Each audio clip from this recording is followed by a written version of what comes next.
learned about Sovereign actually through my parents.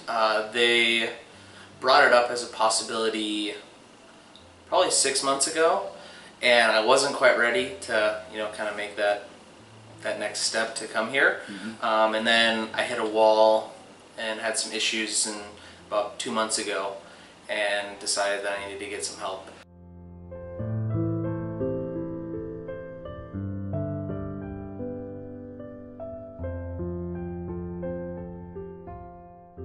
It was actually school related, so I'm in school at the University of Kansas, and I was really struggling with kind of motivation, some really negative thinking on my part in terms of my outlook on the world, and that was causing me to not be able to go to class, not be able to complete a job, or keep a job, some substance abuse in there as well. So it really just came down to I'm not living life the way I want to, and I really need to get help, because I've done an IOP process in the past, and it helped for about, I don't know, a month or two, and then I kind of hit that wall again and lost kind of everything that I had learned, and so I really needed to get some more rigorous kind of training in terms of how to deal with life.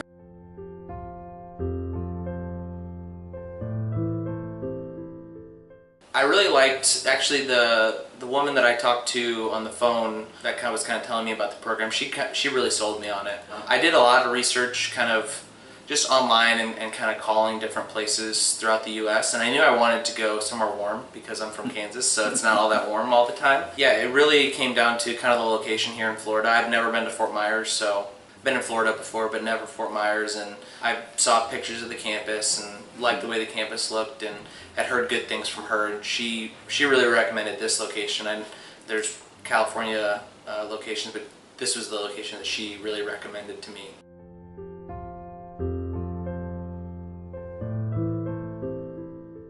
I did a stint in IOP, and it's called intensive outpatient, but to me it was very not intensive. It was 3 times a week for 3 hours, and it was really a lot of just teaching you. It wasn't so much, here's how you can apply it. So from that perspective, I didn't think it was all that intensive, and that was just in my hometown of Dallas. So I would just commute there, spend 3 hours, and then commute back. So there wasn't really any accountability. So they would say, hey, here's what you need to do. And I'd say, oh, okay, nod my head, and then go home and not do it. So it was good in the sense that I have, kind of the tools. I knew what the tools were, but I wasn't able to apply them, and that's why I don't think it was beneficial to me. But it definitely helped my experience here, because they're teaching similar things, but they're actually forcing you to apply it, because if you don't, then you can't succeed in the program. The staff and your therapist really hold you accountable to the things that, hey, here's what you need to work on, and we want to see you progress, because ultimately that's what everyone's here for.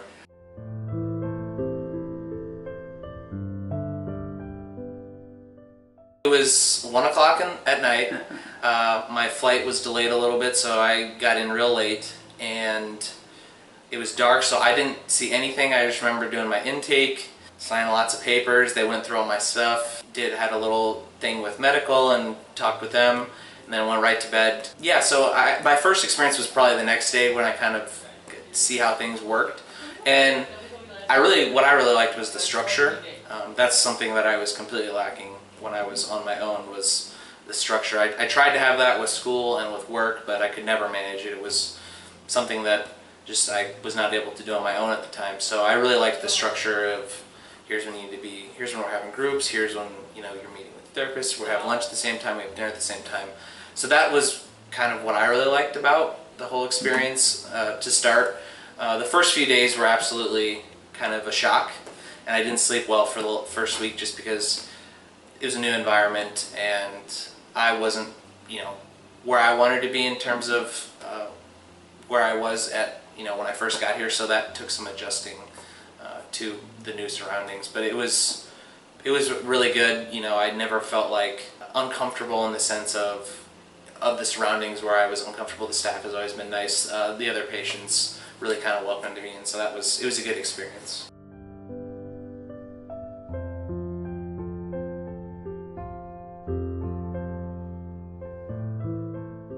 So the expectations of the program was, go to group, get along with the other patients, work with your therapist, and, just really focus on yourself. I thought that was something that I think really benefited me, because I've always been the type of person it's easier for me to focus on someone else than it is to me, because frankly, I didn't really like me. So it's much easier to, hey, how can I help you, instead of how can I help myself. So working with my therapist was really kind of the catalyst for me of, you've got this problem and we need to address it.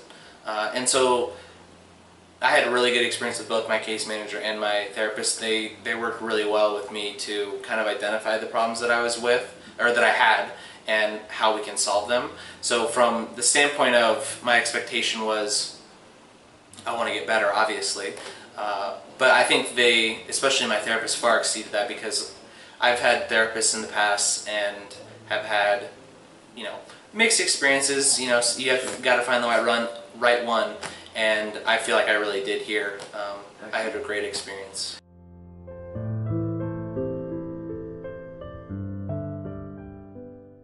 We're kind of in a motel style environment, so each little block has 4 or 5 rooms.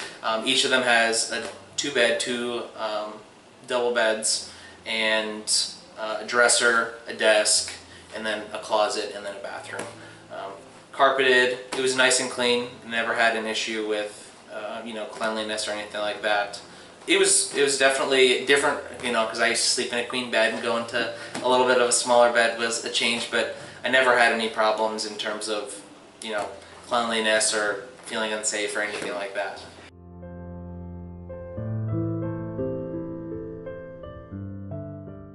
I think one of the shining aspects of this program is how involved both the techs and therapists and case managers are in the whole treatment. You really get to know people when you're here for 30 plus days. So I mean, I know everyone, all the techs. I know pretty much all the therapists, most of the case managers, and people really do care about how you are and how you're doing.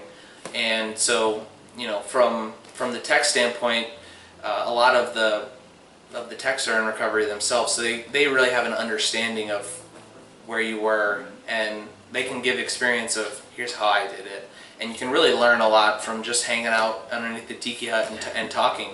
Yeah. And my case manager was really good. He's very invested in how my treatment was going, and that's what I thought I was really impressed with, was the fact that I saw him every day and he said, hey, how are things going today? What can I do to help you? And I really appreciated that, because there were times when I was like, hey, I'm struggling, I need help. And he was always there to say, hey, well, how can I help? And then, like I said, with my therapist, he's been awesome. Really kind of touched on things that I didn't even know that I needed to address. And I definitely feel like, as I said before, everybody cares. And my therapist, more than anyone, has kind of gotten to know me and has been able to say, hey, here's an area that I feel like you could, need to work on. Here's what we're going to do to solve the problem, and then here's hopefully what it'll be like when we do address that problem.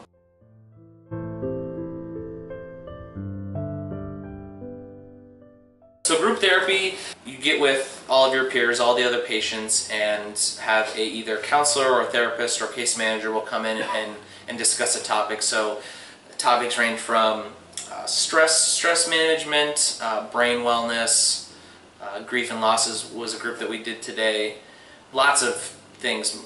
There's some more recovery related, so relapse prevention, triggers, those kinds of things. But it was really beneficial, because when you're in that group setting, it's an open forum. So the therapist or whoever, the facilitator of the group, will maybe present something, and then it'll be open for discussion. So it's a really good format for seeing what other people think. And even, I know I'm a pretty outgoing person, so I'm one of those people that will speak up and say, hey, here's how it felt for me.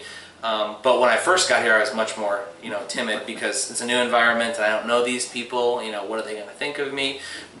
I thought that form was really good for both the people that are more introverted and for maybe the new people, because you can see the people that are talking and you can relate and you can say, okay, that applies to me. I didn't necessarily want to say that to everybody, but that applies to me. And then individual therapy would be meet one-on-one with your therapist. You're talking about problems that you've had. The first couple sessions are usually a history. Hey, how was your childhood? Just trying to diagnose if there's something that from your past that might be influencing you now that led you to be someplace like here.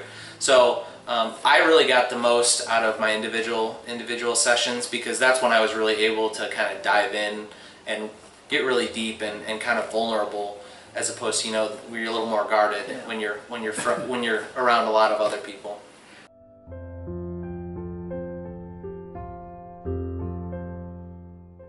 I love like games, any kind of games, computer games, video games, whatever. So we had a brain wellness was one of my favorite groups, and that was when we actually went into the cognitive lab and did brain games, and it was kind of gauging how are you able to handle tasks and things like that. That was probably my favorite group. And then the other group that I liked was kind of a neuropsychology. Here's how the brain works. I like to learn different things, so those were probably, in terms of me enjoying the most. The group that I got the most out of was probably stress prevention and grief and loss, because stress is one thing that I have not been able to handle since my depression, anxiety, and substance abuse. So that really helped me to cope with some of the things that I was dealing with. I mean, everyday stressors was something that would just ruin my day. And now I feel like I'm better able to cope with those things. And then the grief and loss is something that I've experienced in the past, was processing and learning how to process through those types of things.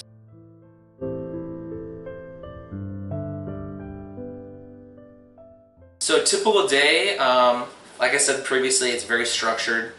And so when you first get in the program, if you have substance abuse is why you're here, then you'll go on detox, and that will consist of waking up at 6, take your meds, and then every 4 hours after that, taking meds, to bring you down off of whatever you were on when you were here.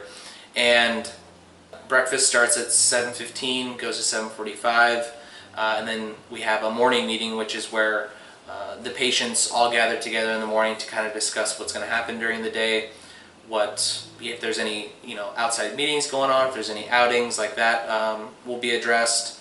And then your groups start at 9 in the morning, and they go for 50 minutes, and then they're every hour on the hour until lunch at noon.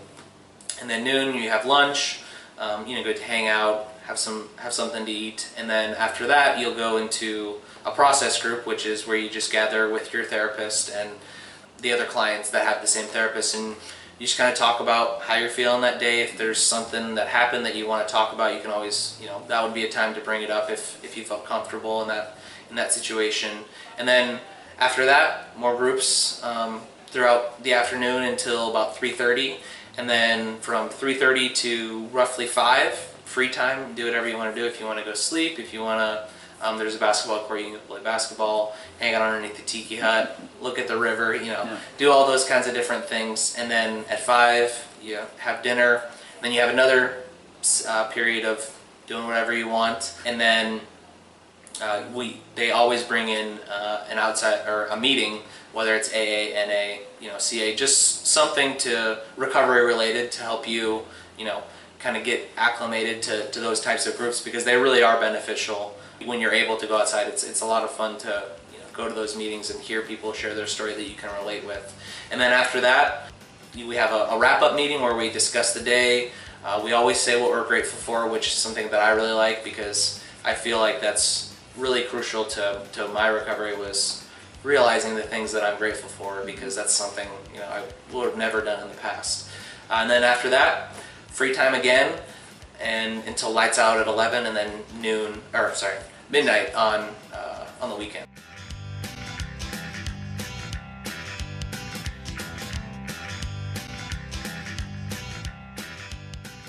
I would definitely say the techs. I love all the techs. They're all really nice. They're very invested in getting to know you and helping you through whatever kind of problems you have, whether it's here's what I dealt with in the past, and this is how it made me feel. And like I said before, a lot of them are in recovery, so they can relate very well with, here, I totally understand what you're going through. Here's what I did. Here's how it affected my life. And they're members of society now. They're not kind of stuck where we were previously. They have a job. Some of them have families. They're living life, and so it's really nice to see kind of the program in action. And I've had lots of really good conversations with techs and been able to really open up to them, where previously someone I didn't know would be like, you don't know, I don't want to share anything with you. So yeah, that's absolutely my favorite.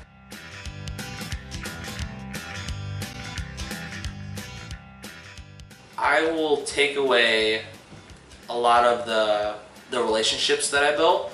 Something that I personally struggled with was kind of a self-esteem and self-worth aspect of, that was very low. And being able to be in a situation where I felt comfortable and was able to relate to patients, staff, whatever it may be, kind of made me feel normal. In the real world, I didn't feel normal. I felt like an outcast. So that was really beneficial for me to be able to say, what, there are other people like me, and they're good people. And so that's probably the number one thing that I'll take away, is that it's okay to be a little different, and there's people just like me, and they're good people, and that really raised my self-esteem, and that's probably the best thing that I'll take away from here.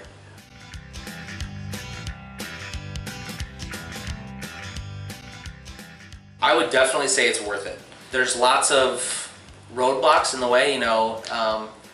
I think there's always resistance when it comes to treatment, because we don't like to admit that we need help. We always want to say, I can do this on my own. And that was a big roadblock for me, was, I got this, I can do this. And the reality for me was that I couldn't. So if anyone, is having those types of feelings, then I would say, what, give it a shot, because in the long term, in the big scheme of things, 30, 45 days isn't a big deal, but it could change your life. And I know it has changed mine, absolutely for the better. So, and the whole AA saying is, it works if you work it, and that's very true of pretty much anything in life, and especially here. If you put your best foot forward and actively want to get better, you will, because they provide all the necessary tools, from, they've got that structure, they provide your meals, you don't have to worry about anything but yourself, improving yourself. And so that's what I would say to anyone seeking treatment, is that it's scary at first, and there are roadblocks, but if you put your best foot forward, you will come out of the program a better person and a better individual with, the way you handle things and how you move forward in life. Because I know I was not able to, live life on life's terms, and now I feel like I'm much better able to do that.